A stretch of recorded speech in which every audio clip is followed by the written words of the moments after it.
Good morning, brothers and sisters. Good morning, bishops. Welcome home. Okay.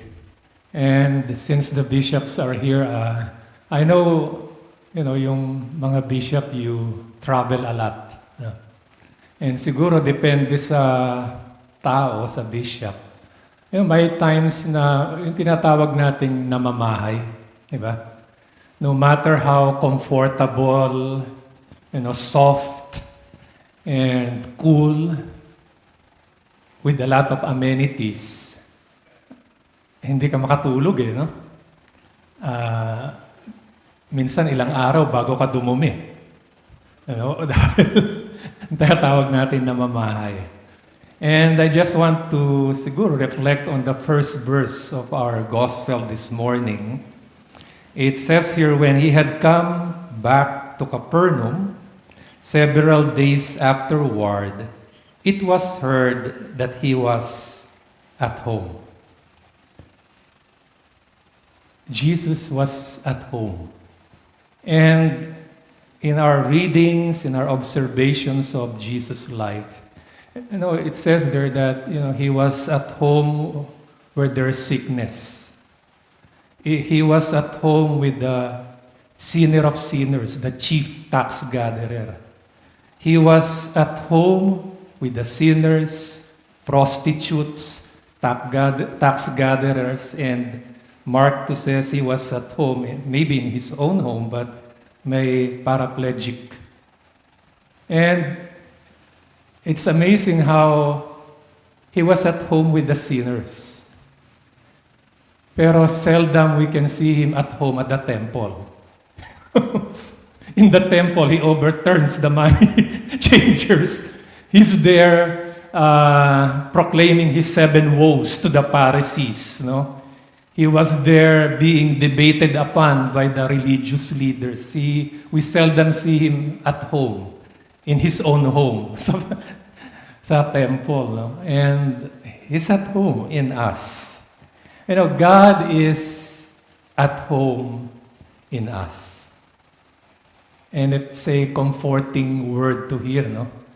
That regardless of our weakness, regardless of our failure, regardless of our imperfection, His love does not diminish. It stays constant. No, it will never change. A bit, an ounce. Whether we do good or we do bad. He's interested in relationship rather than our perfection.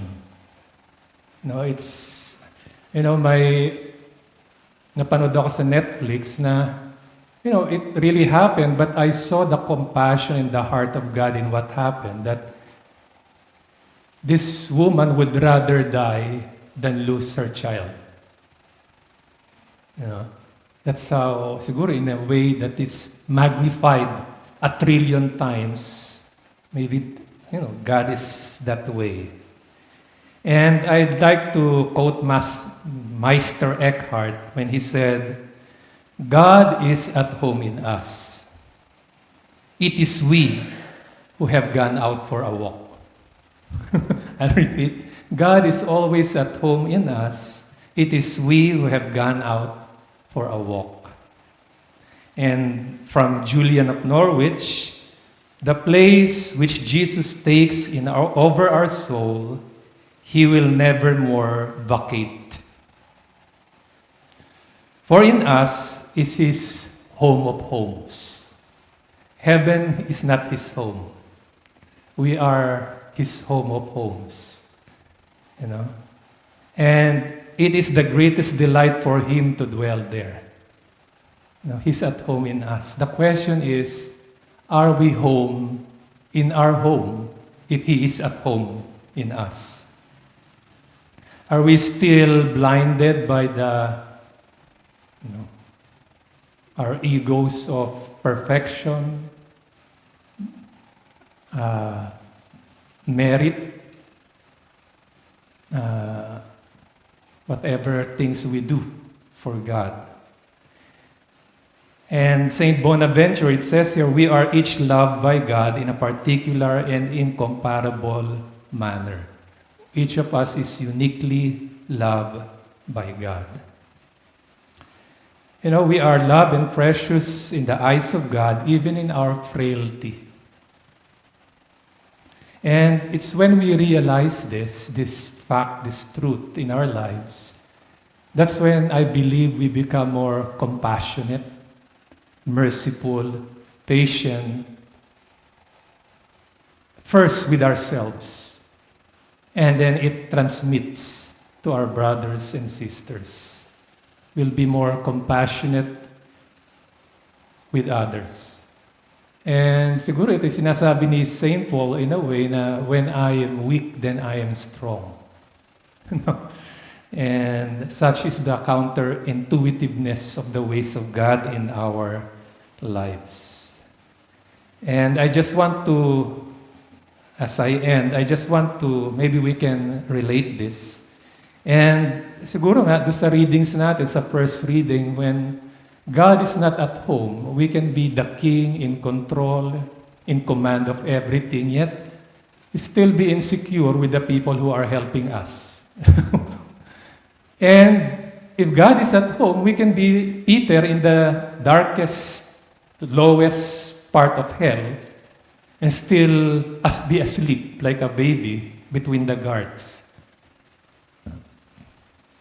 And I just want to quote a Carmelite nun, Ruth Burrows, and it's regarding prayer, but you know, it's also maybe related to our reflection this morning. What do we mean by prayer? What does the word mean in the Christian context? Almost always, when we talk about prayer, we are thinking of something we do. And from that standpoint, questions, problems, confusions, discouragement, illusions multiply. For me, it is of fundamental importance to correct this view. Our Christian knowledge assures us that prayer is essentially what God does, how God addresses us, how God looks at us. It is not primarily something we are doing to God, something we are giving to God, but what God is doing for us. And what God is doing for us is giving us His divine self in love. Amen.